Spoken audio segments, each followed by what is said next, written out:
O que habita no esconderijo do Altíssimo e descansa à sombra do Onipotente, diz ao Senhor, meu refúgio e meu baluarte, Deus meu em quem confio.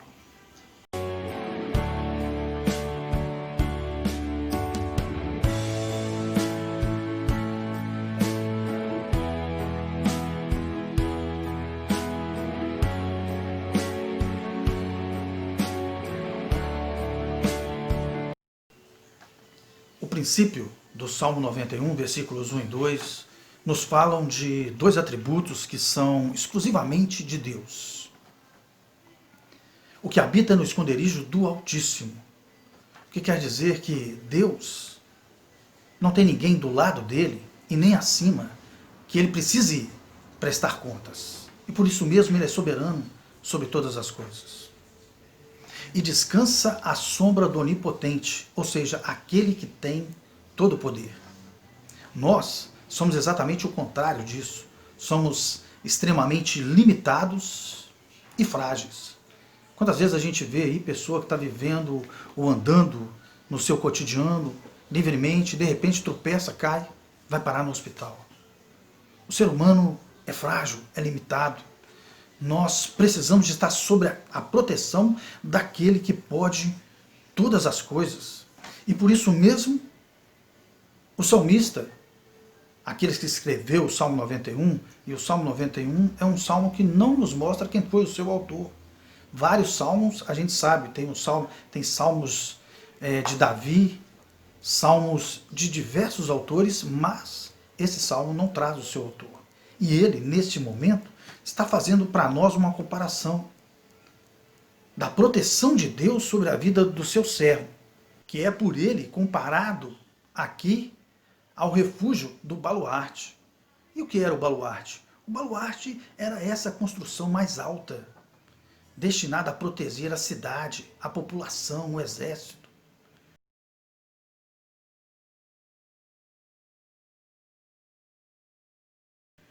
E o sentinela, o soldado que estivesse ali também estaria protegido e os inimigos que chegassem naquele lugar não teriam condições de entrar. Por isso o salmista faz uma comparação, nos mostrando que quando nós estamos andando na presença do Senhor, quando nós estamos fazendo a vontade de Deus, nós estamos em um local mais alto. Nós estamos protegidos contra os inimigos que beiram, que circulam a nossa vida. Nós estamos andando com aquele que pode todas as coisas.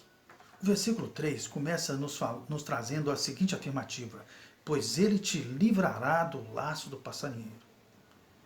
O laço do passarinheiro é essa armadilha usada pelos caçadores em todos os tempos para capturar os pássaros.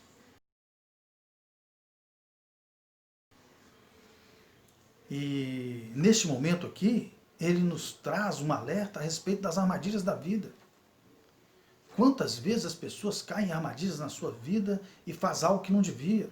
Existem tentações as mais diversas para a pessoa tomar uma decisão errada, para cair numa tentação. O pássaro só cai na armadilha porque ele vê ali um alimento, uma coisa que parece ser boa. E quantas vezes as pessoas vão achando que está achando uma coisa boa, que vai ter uma grande recompensa, e ela cai numa grande armadilha e tem um grande problema na sua vida. Quando nós estamos buscando a direção de Deus, Deus nos livra dessas coisas, tomar decisões erradas, aceitar tentações de coisas que não devem ser nas nossas vidas, e Ele nos protege dessas coisas.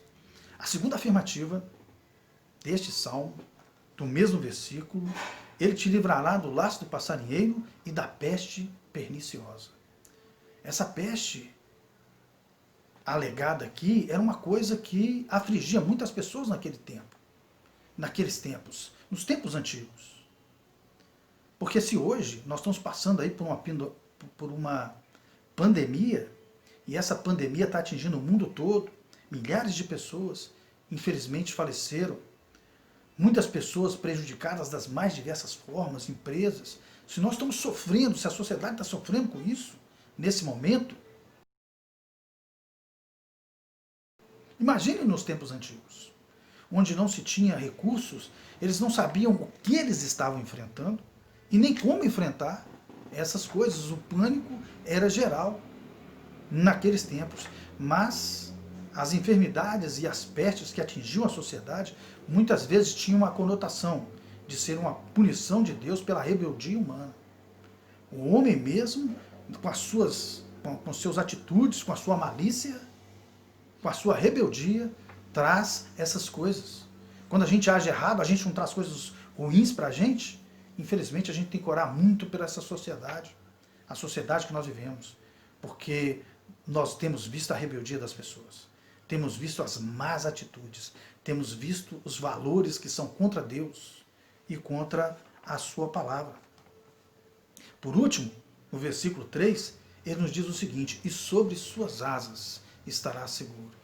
A comparação que o salmista faz aqui é com uma ave, uma águia, que protege o seu filhote.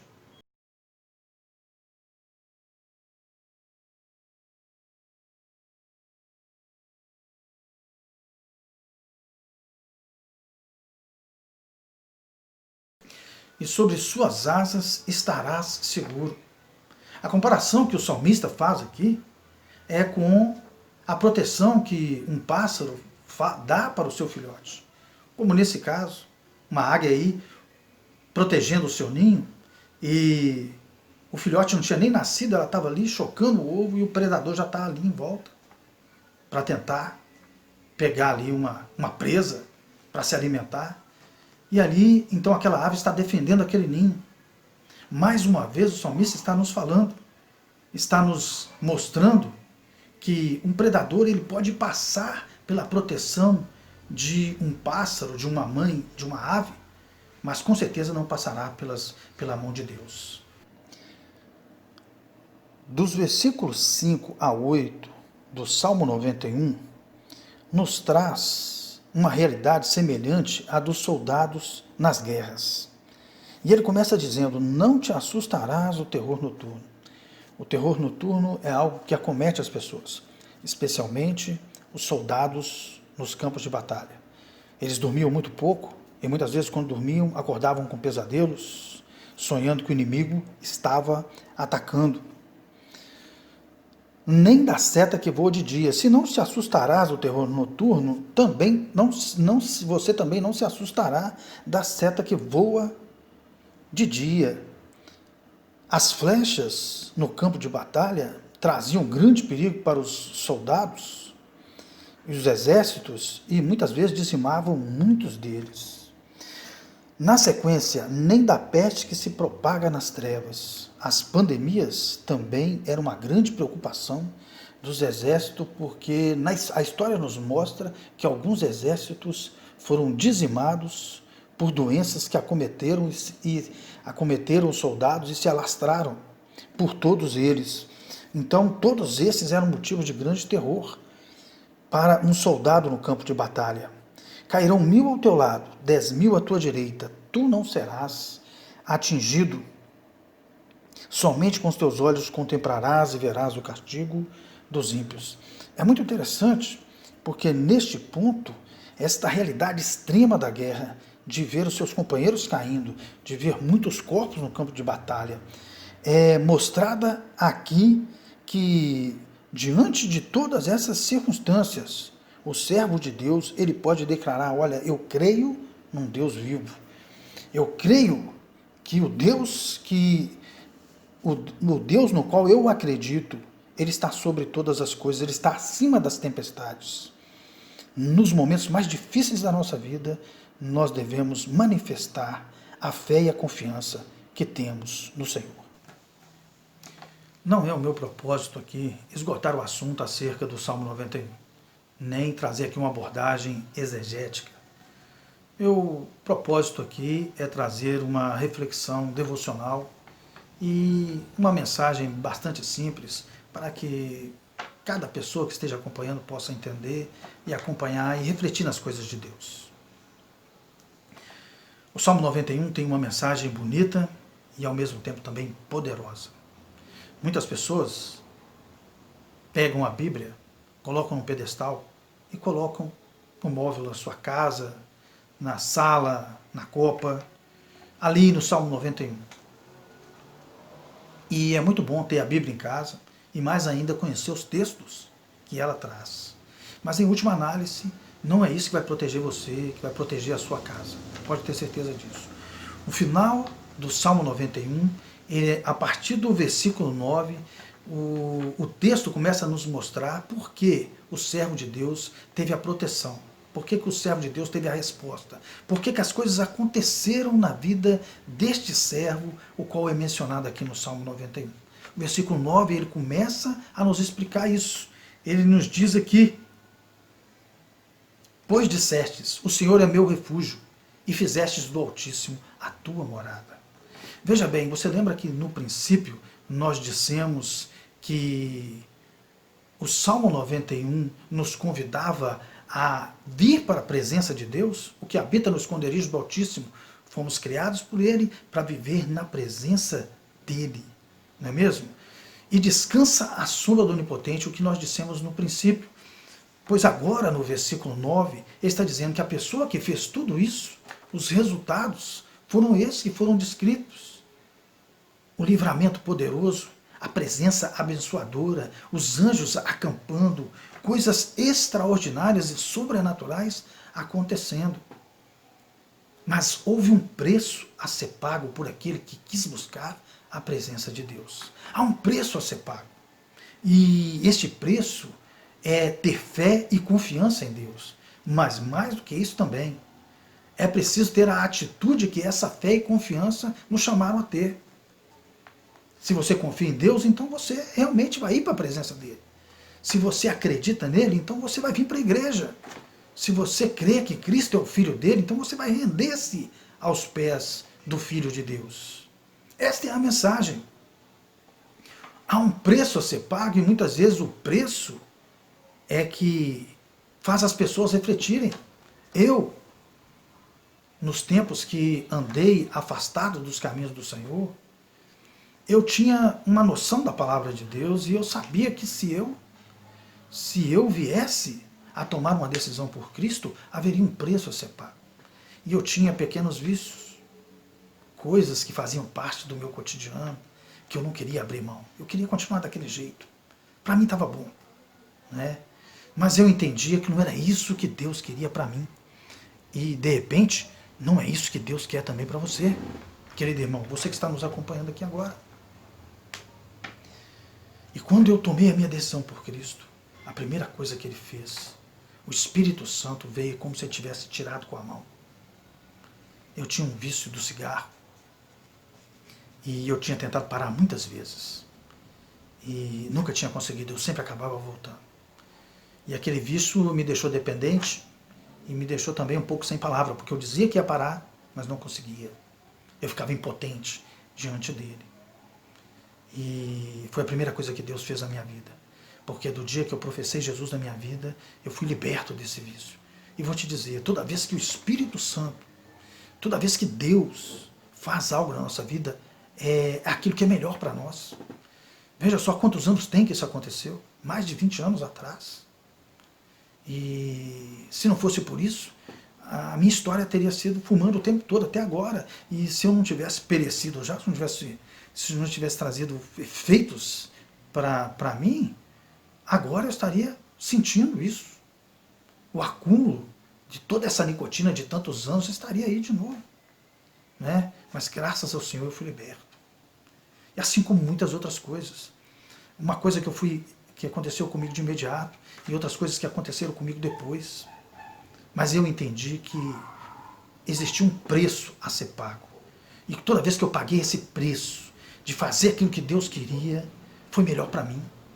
Foi melhor para minha história, foi melhor para minha família. Toda vez que Deus faz algo na nossa vida, Ele vem para nos abençoar, você pode ter certeza disso. Por isso, se algo te impede hoje, eu oro pela sua vida, você que está acompanhando, você que está nos acompanhando aqui, para que você possa tomar essa decisão de buscar a presença de Deus. Porque quando nós buscamos a presença de Deus, as promessas de Deus se cumprem na nossa vida. O que diz o Salmo 91? Porque a mim se apegou com amor, eu o livrarei. Poluei a salvo porque conhece o meu nome. Lhe saciarei com longevidade e lhe mostrarei a minha salvação. Veja só, são as promessas de Deus. São as coisas que Ele diz que vão acontecer na nossa vida. Por isso, se você ainda não tomou sua decisão por Jesus, a minha oração é para que você possa se render aos pés do Senhor. Vai para a igreja. Escolha uma igreja perto da sua casa ou não, mas uma igreja séria. Uma igreja que tenha compromisso com a palavra, que você sinta que é uma direção de Deus você ir para lá. Se você está afastado dos caminhos do Senhor, é um tempo sobremodo oportuno para você restaurar a sua vida. Porque se você está afastado, pode ter certeza, você sente que não é aí que Deus quer que você fique. Não é esse o propósito que Ele tem para a sua vida. E você sabe que voltando para a presença de Deus, você vai construir uma outra história. Você vai viver uma outra realidade. Os frutos do Espírito Santo estarão sobre a sua vida. E você, querido irmão, está junto conosco. Que a palavra de Deus venha a encher a nossa vida, cada um de nós. Esse Salmo 91 nos fala sobre isso, né? Desse relacionamento com Deus. Ele me invocará e eu lhe responderei. Na sua angústia estarei com ele. O anjo do Senhor acampa ao redor. Coisas maravilhosas. Hebreus 2 nos fala sobre isso. Muitas vezes as pessoas estão aí diante da água viva, estão diante de coisas extraordinárias e não estão vivendo isso. Não estão se apropriando dos meios de graça, não tem uma vida de oração, não tem um envolvimento com a palavra de Deus. E o Senhor tem coisas maravilhosas. Você tem dons que você não sabe ainda, coisas que você pode fazer e que você ainda não conhece. E que na caminhada com o Espírito Ele nos revela, Ele fala conosco. Que nós, cada um de nós, possamos cumprir um novo tempo. Salmo 91 diz, o que habita no esconderijo do Altíssimo e descansa à sombra do Onipotente, diz ao Senhor, meu refúgio e meu baluarte, Deus meu em quem confio. Oh glória, coisa maravilhosa, que essas promessas possam vir sobre a sua vida em nome de Jesus. Que o Senhor te abençoe e te guarde. Que o Senhor sobre ti faça resplandecer o seu rosto e te dê a paz. Um grande abraço, até o próximo vídeo.